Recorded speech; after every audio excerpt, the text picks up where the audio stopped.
హాయిగా ఉండాలి, చవకగా తన యాత్ర పూర్తి చేసుకుని ఇంటికి వెళ్ళాలి అనే దృష్టితో ఆశ్రమం స్థాపించారు.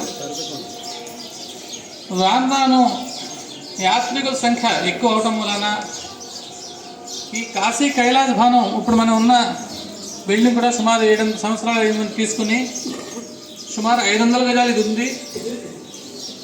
దాని తర్వాత ఇందులో కూడా సుమారు 30 రూములు మనం యాత్రికులకు ఇస్తున్నాము. ఇప్పుడు దీని ఆనుకుని కూడా తర్వాత మాకు బిల్డింగ్ వస్తే అది కూడా అసలు మొత్తం శిథిలావస్థలో వచ్చింది మాకు. అది అంటే ఎవరు ఉండే స్థితిలో లేదు అసలు రూములు కూడా. అందున ఆ బిల్డింగ్ మనం పడగొట్టి ఇప్పుడు కొత్తగా బిల్డింగ్ మనం కట్టాము. ఒక్కొక్క ఫ్లోర్లో 5 రూములు వచ్చాయి, G+2 వచ్చింది. పైన ఇంకో 2 రూములు ఎక్స్ట్రా వేసాం. మొత్తం 17 రూములు అందులో వచ్చాయి మనకి. ఇప్పుడు ఇది యాత్రికుల సౌకర్యార్థం ఇంకో 17 రూములు చేతికి వచ్చినట్టు. కనీసం కొంతమంది కన్నా మనం ఇంకా అవకాశం ఇద్దామని,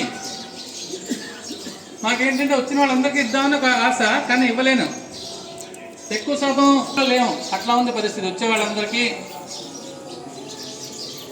ముందర మన స్వామీజీ గారు కూడా మన ఆశ్రమంలోనే వచ్చి ఉండేవారు. ఛాత్రవాసం చేశారు 2 సార్లు మన ఆశ్రమంలో. కానీ స్వామివారికి కూడా కొన్ని ఒకసారి అవును కాదు అని రూమ్స్ వాళ్ళు ఇవ్వటం. ఇప్పుడు ఏంటంటే కొత్త రూములు ఒకే సైజుగా ఒకే పద్ధతిగా మనకి రూములు ఇక్కడ ఏర్పడ్డాయి.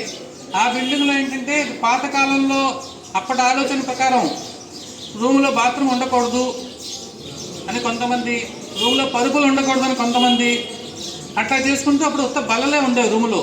పరుపులు దుప్పట్లు ఉండేవి కాదు. కొన్ని రూముల్లో బాత్రూమ్ లేవు ఇప్పుడు కూడా. కానీ ఇవాళ రేపు అందరికీ సౌకర్యం ఎక్కువ కావాలి మనకి. ఎందుకంటే శారీరక రీత్యా హెల్త్ పరంగా కూడా అందరికీ అవసరం అవుతుంది. ఇప్పుడు వచ్చే రూమ్స్ అన్నీ మనం అటాచ్ బాత్రూమ్ చేసుకుని కొద్ది యాత్రికుల సౌకర్యార్థం డబల్ కాట్లు ఇన్ని వేసి గీజర్ అంతా పెట్టించి యాత్రికులకు సౌకర్యం ఇద్దామని ఈ భవనం నిర్మాణం చేయడం జరిగింది. మన డిసెంబర్ 25న స్వామీజీ మనం భవన నిర్మాణ గృహప్రవేశం చేశాం. మనం మంచి రోజుని మన ఆ రోజు గృహప్రవేశం జరిగింది. ఇప్పుడు ఇది ఇంకా సుమారు కంప్లీట్ అయిపో